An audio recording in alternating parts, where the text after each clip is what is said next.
సంగారెడ్డి జిల్లాలో ఘోర రోడ్డు ప్రమాదం చోటు చేసుకుంది. అదుపు తప్పి కల్వర్టు గుంతలో పడింది ఒక బైక్. ఈ ప్రమాదంలో ముగ్గురు యువకులు ప్రాణాలు కోల్పోయారు.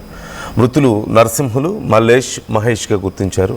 మృతులు నారాయణ్ ఖేడ్ మండలం నర్సాపూర్ వాసులుగా గుర్తించారు. సంగారెడ్డి జిల్లాలో ఈ ఘటన చోటు చేసుకుంది.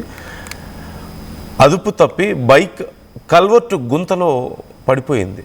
అయితే ఒక్కసారిగా లోపల పడిపోవడం, వారికి తీవ్ర గాయాలు అవడంతో వారు అక్కడికక్కడే ప్రాణాలు కోల్పోయినట్లుగా తెలుస్తోంది. ఈ ఘటనలో ముగ్గురు ప్రాణాలు కోల్పోయారు. నరసింహులు, మల్లేష్, మహేష్గా వారిని గుర్తించారు. మీరు చూస్తున్నారు స్క్రీన్లో, రోడ్డు పక్కనే ఉంది ఒక పెద్ద గుంత కనిపిస్తోంది. మీకు చాలా పెద్ద గుంత కనిపిస్తుంది. ఒక్కసారిగా దాంట్లో పడిపోవడం, వాటర్ ఉండడం దాంట్లో మీరు చూడొచ్చు. ఆ గుంతలో పడిపోవడం వల్ల వారు ప్రాణాలు కోల్పోయినట్లుగా తెలుస్తోంది.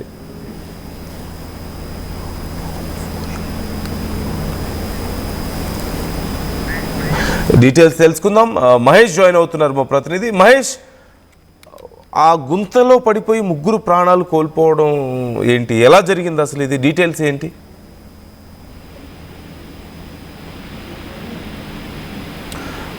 మహేష్ హలో మహేష్, ఏం జరిగింది అసలు అక్కడ? ఆ కల్వర్టు గుంతలో పడిపోయి ప్రాణాలు కోల్పోయినట్లుగా తెలుస్తోంది ముగ్గురు. ఎలా జరిగింది ఇది? ఖచ్చితంగానండి. సంగారెడ్డి జిల్లాలోని నారాయణఖేడ్ పట్టణ శివార్లోని డబుల్ బెడ్రూమ్ ఇళ్ల సమీపంలో ఘోర ప్రమాదం జరిగిందని చెప్పొచ్చు. ఎందుకంటే నిజాంపేట బీజర్ 161B నూతనంగా నిర్మిస్తున్న జాతీయ రహదారిపై ఉన్న కల్వర్టు గుంతలో బైక్ పై రాత్రి సమయంలో వీరు ముగ్గురు కూడా అక్కడికి వెళ్లి ఆ గుంతలో పడిపోయిన పరిస్థితి. పడిపోయిన తర్వాత స్థానికంగా ఉన్నటువంటి ఎవరైతే ఉన్నారో వీళ్ళు నర్సాపూర్ గ్రామానికి చెందిన వారుగా చెప్తున్నారు. ఔటి నరసింహులు, జిన్న మల్లేష్, జిన్న మహేష్లు నారాయణఖేడ్ నుంచి తన స్వగ్రామమైన నర్సాపూర్ కు బైక్ పై వెళ్తుండగా ఈ ప్రమాదం చోటు చేసుకుంది. ఎందుకంటే రాత్రి సమయంలో వీరు ఒక బిర్యానీ సెంటర్కి వచ్చి బిర్యానీ తిన్న తర్వాత మళ్ళీ తిరుగు ప్రయాణంలో గ్రామానికి వెళ్తున్న సమయంలో ఇటువంటి సంఘటన చోటు చేసుకుంది. అంటే ఇంకా వీరు వస్తలేరని చెప్పి అంటే స్థానికంగా వీరి యొక్క బంధువులు చెక్ చేస్తుండగా అక్కడికి వెళ్తుండగా ఉదయం 3-4 గంటల ప్రాంతంలో వీరు ముగ్గురు కూడా కల్వర్ట్లో పడి ఉన్నట్టు సమాచారం ఉంది. దీనికి సంబంధించి చూస్తున్నట్టే ముగ్గురు కూడా ఒకే కుటుంబానికి చెందిన వారుగా తెలుస్తుంది. ఇటు జిన్న మహేష్, జిన్న మల్లేష్ ఇద్దరు కూడా ఔటి నరసింహులకు ఇద్దరు కూడా వాళ్ళ బావగా చెప్తున్నారు. ఈ ప్రమాదం చూస్తుంటే గ్రామంలో విషాద ఛాయ అనుకున్నాయని చెప్పుకోవచ్చు. ఎందుకంటే ముగ్గురు కూడా ఒకే కల్వర్ట్లో పడిపోవడం, ఆ నిర్మాణం జరుగుతున్న సమయంలో మీరు గమనించకపోవడం ప్రమాదానికి కారణంగా చెప్తున్నారు. దీనికి సంబంధించి నారాయణఖేడ్ లో ఉన్నటువంటి ప్రభుత్వ ఆసుపత్రిలో 3 కూడా మృతదేహాలు ఉన్నట్టు కూడా తెలుస్తుంది. ఇప్పటికే పోలీసులు దర్యాప్తు చేస్తున్నారు. కేసు నమోదు చేసుకొని ఖచ్చితంగా ఇది ఒక నిర్లక్ష్యంగా వ్యవహరించి వారు ఒక గుంతను పసిగట్టలేకనే ఇటువంటి ప్రమాదం చోటు చేస్తుందని చెప్పి ప్రధానంగా తెలుస్తుంది. ఓకే, ఇప్పుడు కుటుంబ సభ్యులు పరిస్థితి ఏంటి మహేష్? ఖచ్చితంగా ఇప్పటికే కుటుంబ సభ్యులు రోధిస్తున్నారు. ఒకే ఇంటి నుంచి వారి బావ, ఇద్దరు కొడుకులను కోల్పోవడానికి ఎవరు కూడా ఒక జీర్ణించుకోలేని పరిస్థితి. ఎందుకంటే ఈ యొక్క శోక సముద్రంగా చెప్పుకోవచ్చు. గ్రామంలో విషాద ఛాయలు అందుకున్నాయి. బంధువులు కూడా రోధిస్తున్నారు. ఇటువంటి సంఘటన ఎవరికి కూడా రావద్దని చెప్పి ప్రధానంగా కోరుకుంటున్నారు. అంటే వీళ్ళని చూస్తుంటే గ్రామంలో ఒకరు చనిపోతేనే ఎంతో విషాద ఛాయలు అందుకుంటాయి. ఒకే కుటుంబంలో ముగ్గురిని కోల్పోవడం, సొంత బావ నరసింహులతో పాటు జిన్న మహేష్, జిన్న మల్లేష్ ఇద్దరు కూడా బామ్మర్దులుగా చెప్పుకోవచ్చు. వీరందరూ కూడా చనిపోయడాన్ని స్వగ్రామమైన నర్సాపూర్ లో ఒక విషాద ఛాయలు కూడా అనుకున్నాయి. స్థానికులు రోధిస్తున్నారు, గ్రామస్తులు రోధిస్తున్నారు. ఇటువంటి సంఘటన ఎవరికి కూడా రావద్దు అని చెప్పి ప్రధానంగా అందరూ కూడా ఈ యొక్క కోరుకుంటున్న పరిస్థితి మనం చూస్తున్నాం. నందు right, thank you Mahesh, thanks for the details. ముగ్గురు నైట్ టైంలో అక్కడ దగ్గరలో బిర్యానీ తినడానికి వెళ్ళారు యువకులు ముగ్గురు. బైక్ మీద వస్తున్న సమయంలో ఒక్కసారిగా ఆ కల్వర్టు గుంతలో పడిపోవడంతో మీకు స్క్రీన్ మీద కనిపిస్తున్నారు ముగ్గురు కూడా. నరసింహులు, మల్లేష్, మహేష్ ఆ ముగ్గురు ప్రాణాలు కోల్పోయినట్లుగా తెలుస్తోంది. వారి కుటుంబ సభ్యుల్ని మీరు చూస్తున్నారు.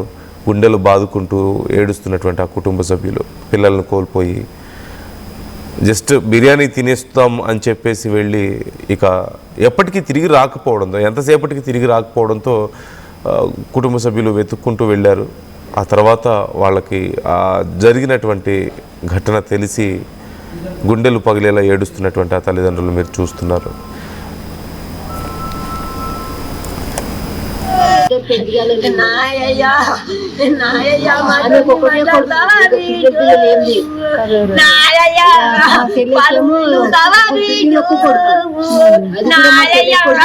ఎందుకు వచ్చారు?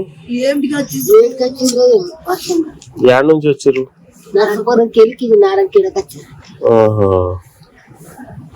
ముగ్గురు కలిసి వచ్చారా? ముగ్గురు అలా బామర్దులు ఊరినే కదా అత్తగారు అలా బామర్దులు దొరుకుని నర్సపురం వచ్చారు నారాయణఖేడ్కి వచ్చారంట.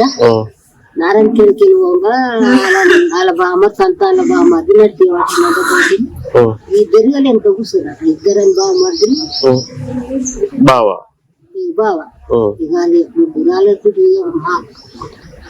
ఒకటే కుటుంబం లెక్కనే వాళ్ళ అక్కని ఇచ్చారు అనుకో బాగా మరదలేదు సొంత బాగా మరదలేదు వాళ్ళ అక్కని నగల సామ్రాజ్యం పెద్దది, మన వేడుకల్లో నగల పాత్ర పెద్దది, నగల్లో మన సంప్రదాయం అది పెద్దది. అదే విధంగా నగలు కొనేటప్పుడు మీ సేవింగ్స్ కూడా ఇకపై పెద్దగా ఉంటుంది. అన్ని నగల తరుగును ముందు కన్నా ఇంకా తగ్గించాం. ఈ తక్కువ తరుగును చూస్తే వెంటనే నగలు కొనేస్తారు. డైమండ్ జ్యువెలరీ ధరలు కూడా పెద్ద లెవెల్లో తగ్గించాం. ఇకపై అందరూ డైమండ్ జ్యువెలరీ కొనుక్కోవచ్చు. ఏ ఆఫర్లోనూ పక్కదారి పట్టకండి. ఇక్కడికొచ్చి కంపేర్ చేస్తేనే తెలుస్తుంది మీకు ఎంత పెద్దగా డబ్బులు ఆదా అవుతుందో అని. ఇది మా ఊర్లో ఫేమస్ అన్నా. ఒళ్ళు నొప్పి, జలుబు, తలనొప్పి ఏమున్నా తక్షణ ఉపశమనం. జలుబు, తలనొప్పి, ఒళ్ళు